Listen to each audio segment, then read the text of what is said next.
Hi friends, మనం సముద్రంలో మునిగిన అట్లాంటిస్ వంటి ఎన్నో నగరాల గురించి కథలు విన్నాం. కానీ వాస్తవ ప్రపంచంలో నార్త్ సీ అనే పిలువబడే సముద్రంలో ఒక భారీ భూభాగం మునిగిపోయిందని మీకు తెలుసా? దీన్ని డాగర్ ల్యాండ్ అని పిలుస్తారు. అక్షరాల 8,000 ఏళ్ల క్రితం నేటి బ్రిటన్ ద్వీపాన్ని ప్రధాన యూరప్ భూభాగంతో కలిపే ఒక విశాలమైన నేల మార్గమే ఈ డాగర్ ల్యాండ్. షాకింగ్ విషయం ఏంటంటే ఇక్కడ వేలాది మంది మనుషులు ఉండేవారు, అడవులు ఉండేవి. కానీ అకస్మాత్తుగా వచ్చిన ఒక భారీ సునామీ ఆ ప్రాంతాన్ని తుడిచిపెట్టేసింది. ఈ ఇన్వెస్టిగేటివ్ ఫీచర్లో సముద్రపు లోతుల్లో దాగి ఉన్న ఆ ప్రాచీన భూభాగం రహస్యాలను ఛేదిద్దాం. ఈ మిస్టరీ 1930లో మొదలైంది. ఉత్తర సముద్రంలో చేపలు పట్టే జాలర్ల వలలో అకస్మాత్తుగా కొన్ని వేల ఏళ్ల నాటి ప్రాచీన ఆయుధాలు, జంతువుల ఎముకలు, చివరికి మనుషుల పుర్రెలు కూడా దొరికాయి. సముద్రం మధ్యలో ఇవన్నీ ఎలా వచ్చాయని శాస్త్రవేత్తలు పరిశీలిస్తే అక్కడ ఒకప్పుడు మోసోలిథిక్ కాలానికి చెందిన ఒక భారీ నాగరికత ఉండేదని తేలింది.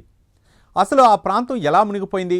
సుమారు 8,200 ఏళ్ల క్రితం నార్వే తీరంలో సముద్ర గర్భంలో ఒక భారీ కొండచర్య విరిగిపడింది. దీనివల్ల అక్షరాల 15 మీటర్ల ఎత్తు ఉన్న భారీ సునామీ అలలు ఎగిసిపడ్డాయి. ఆ అలల దాటికి డాగర్ ల్యాండ్ మొత్తం నీట మునిగిపోయింది. ఒక్క రాత్రిలోనే వేలాది మంది జలసమాధి అయ్యారు.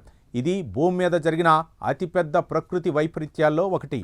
లేటెస్ట్ అండర్ వాటర్ మ్యాపింగ్ ప్రకారం నార్త్ సీ అడుగున ఇప్పటికీ ప్రాచీన అడవుల ఆనవాళ్లు, మనుషులు వాడిన పురాతన పొయ్యి వంటివి పదిలంగా ఉన్నాయని తేలింది.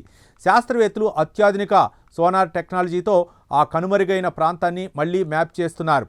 అక్కడ దొరికిన DNA శాంపిల్స్ ప్రకారం ఆధునిక బ్రిటిష్ ప్రజల పూర్వీకులు అక్కడే ఉండేవారని అర్థమవుతోంది. నిజానికి డాగర్ ల్యాండ్ అనేది చరిత్ర పుటల్లో నిలిచిపోయిన ఒక విషాదకరమైన అద్భుతం.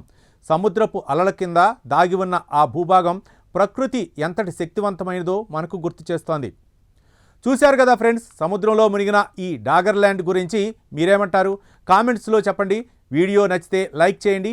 మరిన్ని గ్రిప్పింగ్ ఇన్వెస్టిగేషన్స్ కోసం ఛానల్ని సబ్స్క్రైబ్ చేయండి.